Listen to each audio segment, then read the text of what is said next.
याचा अर्थ पोलीस कायद्याला गृहीत धरत आहे। अजूनपर्यंत का कोणाला तुम्ही सस्पेंड केलं नाही, निलंबन केलं नाही, अधीक्षकाची चौकशी निलंबन का झालं नाही, बदली का झाली नाही?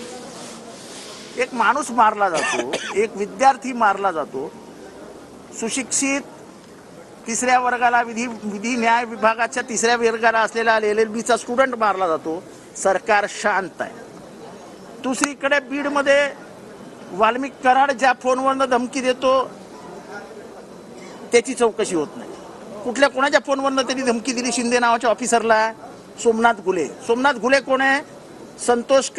संतोष घुले जो प्रमुख आरोपी आहे, त्या कदम यांच्या देशमुख यांच्या हत्याकांडातला प्रमुख आरोपी, त्याच्या फोनवरनं धमकी देतो, 2 कोटीची खंडणी मागतो, खंडणीत त्याला आरोपी करतात, मग त्याला खुनाचा आरोपी का नाही करत?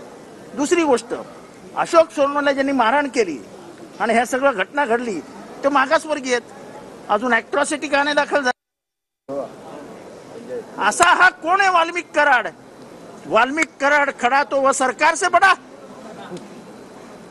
हे सरकारपेक्षा मोठा आहे वाल्मिक कराड।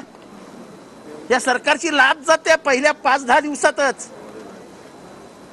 परभणी आणि बीड हे सरकारचे वस्त्रहरण करतायत। सरकारचं पुढच्या 5 म्हणजे जे काय जेवढे वर्ष राहतील तेवढं 5वी बहुमताच्या जीवावरती माज दाखवू आम्ही, अशा प्रकारचं नियमबाह्य काम करतायत। आता आम्ही सभागृहामध्ये स्थगन मांडला, विरोधी पक्षाचा अधिकार आहे, आम्हाला बोलूही देत नाहीत, आमच्या मनात येईल तेव्हा चर्चा करू असं नसतं। महाराष्ट्राच्या दृष्टीने 2 गंभीर विषयांवरती महाराष्ट्र अस्वस्थ आहे। आपण विधानसभेचं अधिवेशन चालू आहे, त्याची गांभीर्याने नोंद घ्यायला हवी। ते गांभीर्यही सभागृहात दाखवत नाही। तुमचं बहुमत आहे, आमचं बहुमत आहे, बसा खाली। आम्ही बसलो आणि बाहेर आलो। सभागृह हे महाराष्ट्राच्या संवेदना तपासत असतं।